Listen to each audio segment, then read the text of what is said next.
Donc, nous continuons le catéchisme de Spirago, là où nous vous l'avons laissé la dernière fois, c'est-à-dire au péché originel. Nous avions vu les privilèges d'Adam et Ève, les privilèges préternaturels, donc l'immortalité, etc., la passibilité, enfin, toutes les qualités des corps d'Adam et Ève et de leur âme, la science infuse, tout ça. Donc maintenant, on va voir le drame, le basculement dans le péché, dans la révolte envers Dieu que constitue le péché originel. Le récit de la chute originelle nous est donné par Moïse. Il est à prendre comme un récit véritablement historique, non pas comme un mythe ou comme une fable. Ça, c'est l'enseignement de tous les docteurs de l'Église. C'est extrêmement important. Je me suis battu toute ma jeunesse, depuis ma 6e, contre tous mes profs qui nous enseignaient l'évolution, Darwin et toutes ces bêtises-là.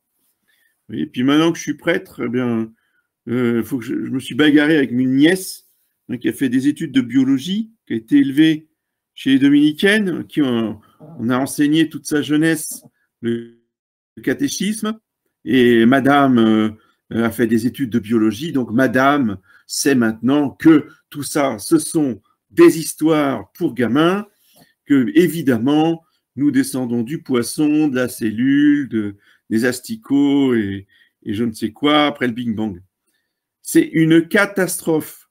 Les études supérieures scientifiques détruisent de fond en comble jusqu'à la racine la foi catholique. Donc nous devons absolument retremper notre foi dans le cœur immaculé de Marie, dans sa charité, dans le Saint-Esprit, dans l'Esprit de vérité, qui est la troisième personne de la très sainte Trinité, pour adhérer de toute notre âme, de toute notre force à ce dogme de l'existence, de la création d'Adam et Ève, avec les conséquences du péché originel, qui sont le fondement, la racine même de tout l'ordre surnaturel. S'il n'y a pas Adam et Ève, s'il n'y a pas le péché originel, à quoi servent les sacrements? Je vous le demande. Tout ça ne sert à rien. Si nous ne naissons pas avec le péché originel, si, comme le dit Wojtyla dans sa première encyclique, comme le dit le Vatican II, le conciliabule, tout homme depuis sa conception est uni à Christ, et bien à ce moment-là, tout l'ordre surnaturel, toute la mission de l'Église depuis 2000 ans, c'est du mensonge, c'est du vent, c'est de l'hypocrisie.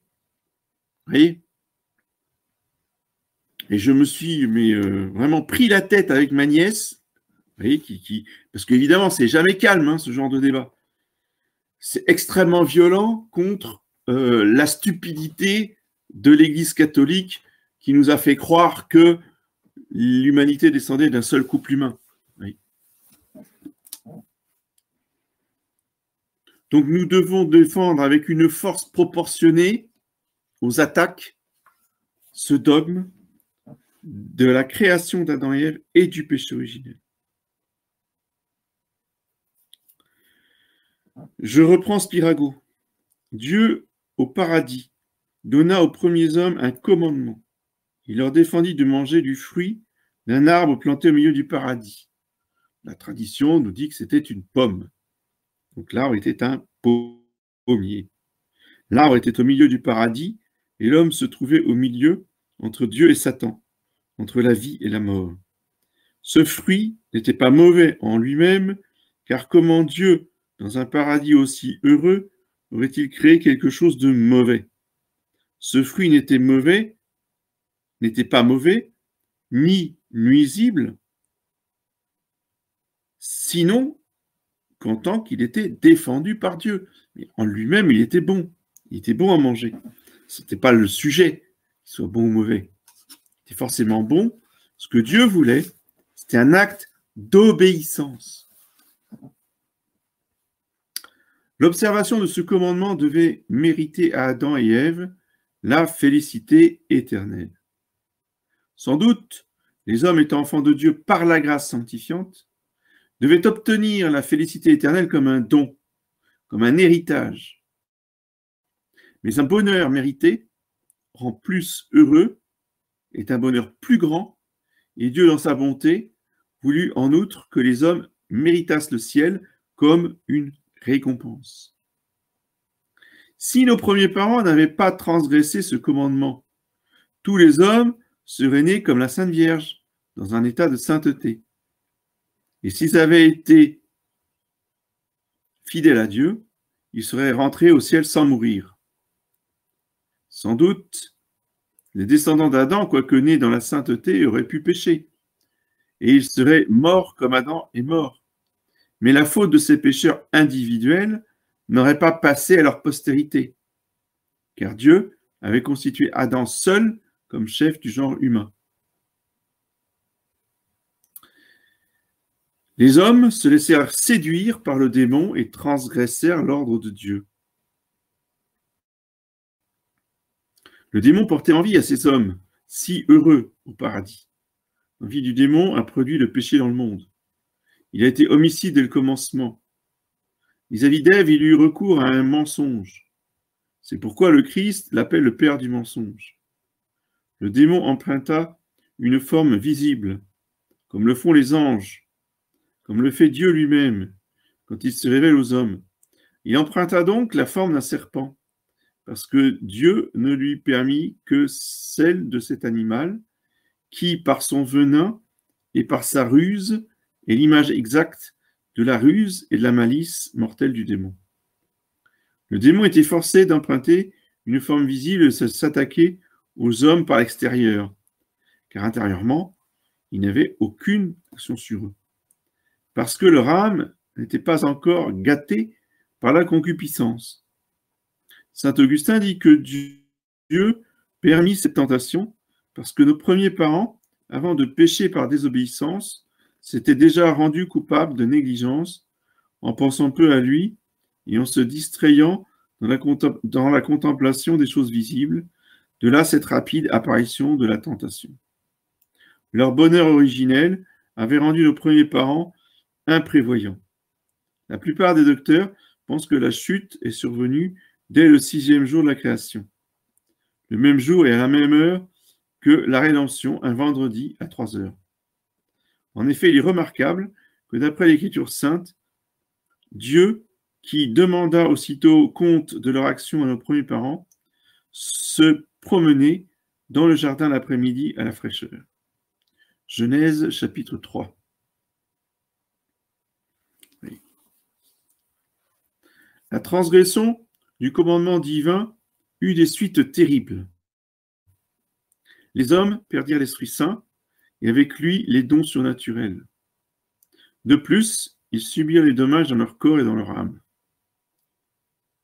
Ce péché fut si sévèrement puni parce que le commandement était d'un accomplissement facile et parce que les hommes avaient une intelligence très éclairée. Ce péché était mortel, évidemment. Nous le savons par la mort que dut subir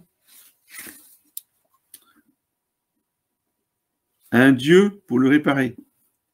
Car de la force du remède, on conclut à la gravité du mal. Du prix du remède, on peut conclure à profondeur et au danger de la blessure. Il arriva à Adam, par le péché, ce qui arrive à un homme qui tombe dans la boue. Il est défiguré et sali. Le Juif qui, allant de Jérusalem à Jéricho, tomba entre les mains des brigands, ne fut pas seulement dépouillé de son avoir, il fut en outre couvert de blessures. Les hommes ainsi furent dépouillés des dons surnaturels, et en outre les dons naturels furent diminués.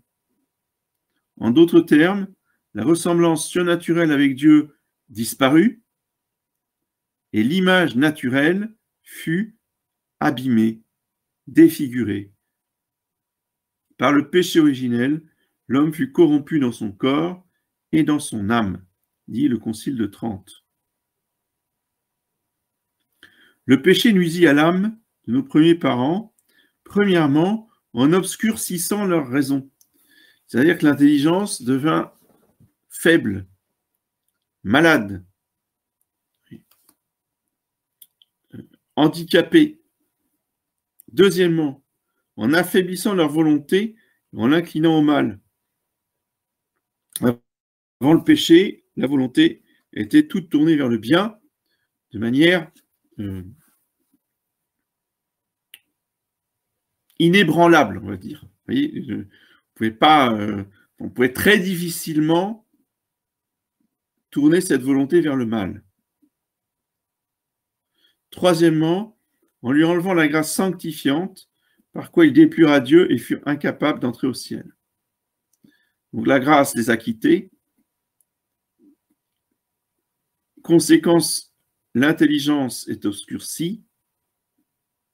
Elle ne voit plus la vérité d'une manière facile et aisée.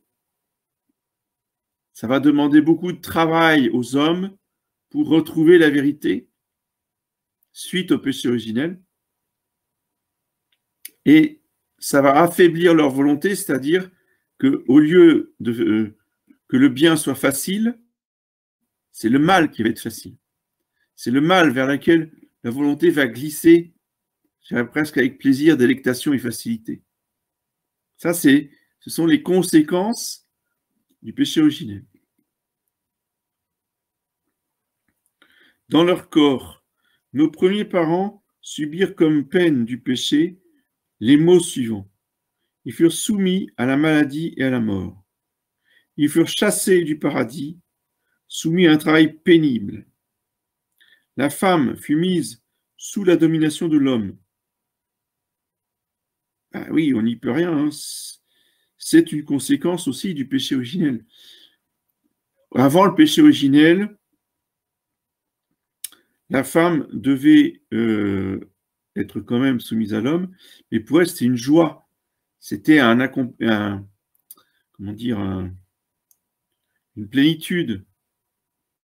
Oui, c'était son bonheur d'être soumise à Adam. Après le péché originel, sa volonté se rebelle contre Dieu, donc elle se rebelle aussi contre son mari. Et ce qui fait que la soumission devient extrêmement pénible.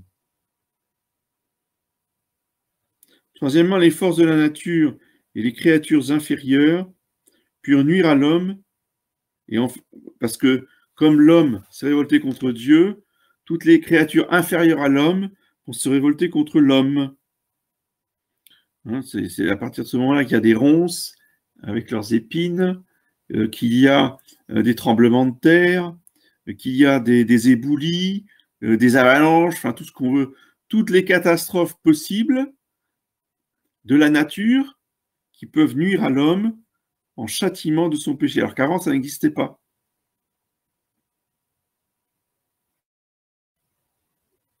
Et enfin, l'esprit mauvais, c'est-à-dire les démons, purent tenter l'homme plus facilement et lui causer, avec la permission de Dieu, des dommages dans ses biens temporels. Rappelez-vous, Job, sa santé, ses enfants, ses propriétés, ses champs, tout a été détruit par Satan. L'homme, à cause du péché originel, fut condamné à mourir. Dieu dit à Adam, tu mangeras ton pain à la sueur de ton front, jusqu'à ce que tu retournes à la terre d'où tu es sorti. Car tu es poussière, tu retourneras en poussière. Donc, parole du prêtre qui les prononce en mettant les cendres, le jour du mercredi, des cendres, premier jour du carême. La fermeture des portes du paradis terrestre était aussi un symbole de la fermeture du paradis céleste. À partir du péché, les hommes furent soumis à un pénible labeur. Dieu en effet dit à Adam que la terre soit maudite à cause de ton action, qu'elle produise des ronces et des épines et tu mangeras ton pain à la sueur de ton front. C'est pour écarter cette malédiction que l'Église a institué un grand nombre de bénédictions, en particulier la bénédiction dérogation que nous disons en ce moment, hier, aujourd'hui et demain, pour justement donner la pluie, donner la fécondité aux champs, pour des bonnes récoltes. La femme fut dès lors soumise à l'homme, parce qu'elle avait séduit l'homme. Tu seras, dit Dieu, sous la puissance de l'homme, il te dominera. La femme souffrira beaucoup de tribulations par ses enfants, parce qu'elle les a rendus malheureux par son péché. Les créatures inférieures purent, depuis ce moment, nuire à l'homme. Celui-ci s'étant révolté contre Dieu son maître, il est juste qu'à leur tour, les créatures se révoltent contre celui qui devait être leur roi. Dieu n'écarte plus de l'homme les influences nuisibles des éléments, des plantes et des animaux, de là les différents fléaux de feu, des eaux, des bêtes. Celles-ci fuient presque toutes devant l'homme, et beaucoup lui sont même hostiles. Les hommes qui auparavant terrifiaient tous les animaux sont maintenant tous dans la crainte. Le démon aussi a maintenant une grande influence sur l'homme,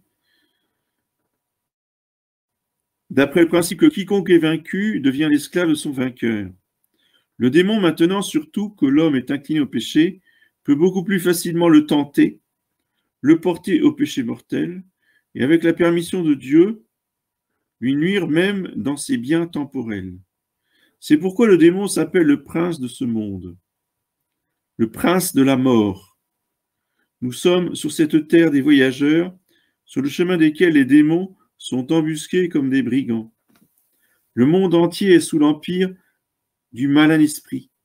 Un joug pesant repose sur les enfants d'Adam, depuis le jour de leur naissance jusqu'à celui de leur mort. Il est dans l'ordre que l'enfant commence sa vie en pleurant. Toutes ces peines infligées à l'homme étaient aussi pour lui un remède. Les maladies, la mort et la nécessité du travail, la sujétion à d'autres hommes sont utiles pour réfréner l'orgueil et la sensualité. Il fut chassé du paradis pour qu'il ne mangeât pas de l'arbre de vie. Cela l'aurait rendu immortel dans une affreuse misère. Cette expulsion était aussi un moyen efficace de l'exciter à la pénitence.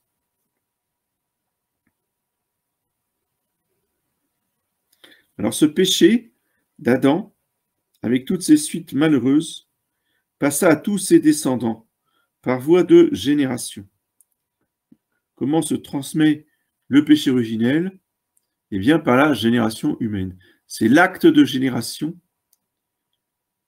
qui fait que l'homme transmet le péché originel. C'est l'homme qui transmet le péché originel, ce n'est pas la femme.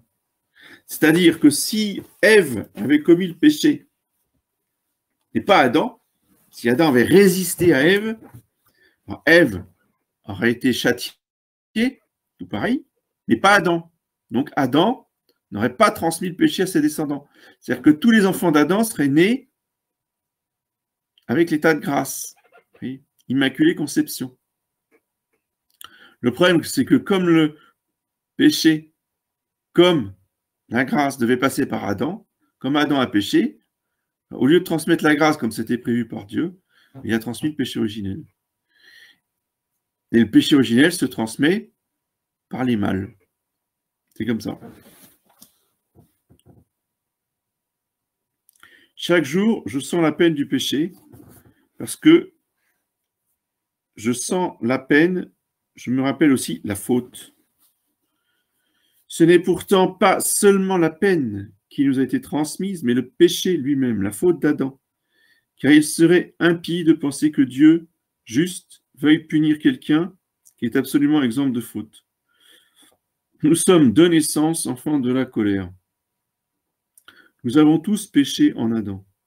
Nous avons péché en Adam comme les membres du corps coopèrent au péché, parce qu'Adam est la tête de l'humanité. et tous les hommes sont les membres du corps humain, du corps de l'humanité, dont Adam est la tête. Mais comme la tête est tombée, Jésus-Christ a pris sa place pour régénérer l'humanité dans l'Église. Sauf que avec Jésus-Christ, ce n'est pas automatique. La réintégration n'est pas automatique. Alors qu'avec Adam, c'était automatique. Le fait, s'il n'avait pas péché, le fait d'engendrer des enfants, automatiquement, oui, leur transmettait la grâce avec tous les privilèges dont on avait parlé, l'immortalité, etc. Tandis qu'avec Jésus-Christ, qui est le nouvel Adam, la très sainte Vierge Marie, qui est la nouvelle Ève, il va recréer l'Église, mais l'Église, oui, ne recouvre pas l'humanité. Seuls les hommes volontaires adhèrent à l'Église par la grâce du baptême donné par Jésus-Christ dans le sacrement. Et Jésus-Christ est la tête de l'Église qui est l'humanité renouvelée dans la grâce du baptême. La restauration, oui, dans la grâce surnaturelle de ce corps mystique qu'est l'Église. C'est une erreur condamnée par l'Église, dit le Concile de Trente, de croire que nous sommes pécheurs en Adam par l'imitation de son péché. Comment en effet expliquer la mort des petits-enfants qui n'imitent pas le péché d'Adam? La doctrine de l'Église, que nous aussi nous sommes, est que nous aussi, nous sommes devenus pécheurs par l'acte libre d'Adam et qui est un mystère de la foi. Ce péché s'appelle originel parce que nous le tenons de notre origine par Adam et par tous, je dis, les mâles qui ont engendré des enfants. Nous sommes infectés par le péché avant de respirer l'air. Nous sommes conçus dans le péché parce que nous sommes les enfants de la concupiscence. Les enfants des chrétiens ne sont pas exempts du péché originel. On ne naît pas chrétien. Et par le baptême, on le renaît. Il en est ainsi des olives. Le noyau des oliviers cultivés ne donne aussi que des olives sauvages. Jésus-Christ et la bienheureuse Vierge Marie furent seuls exemples du péché originel. Ces deux êtres humains qui n'ont pas été atteints par ce péché originel. Le Sauveur et sa mère furent conçus sans péché.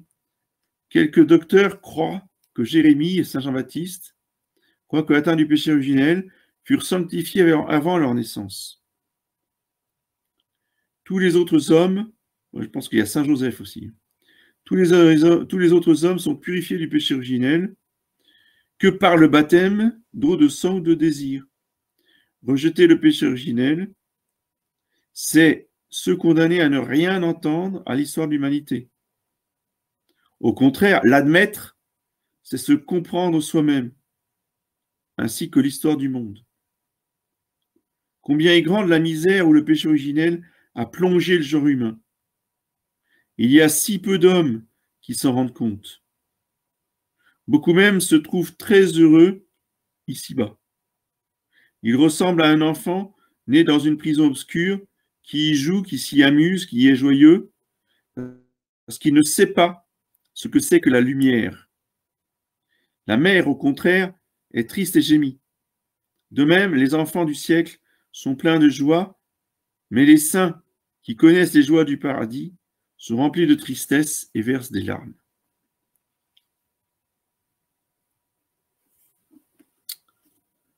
Voilà, est-ce qu'il y a des questions sur cette difficile vérité du péché originel? Oui, pardon. Oui, la question c'est, du coup, quand on est baptisé, est-ce qu'on est comme si Adam n'avait pas péché? Non, puisqu'on a juste la grâce, mais on n'a pas tous les privilèges corporels et spirituels qu'il avait, la science infuse, l'immortalité, etc. Le baptême nous laisse avec toutes les conséquences du péché originel, sans le péché originel. Bien, merci, monsieur.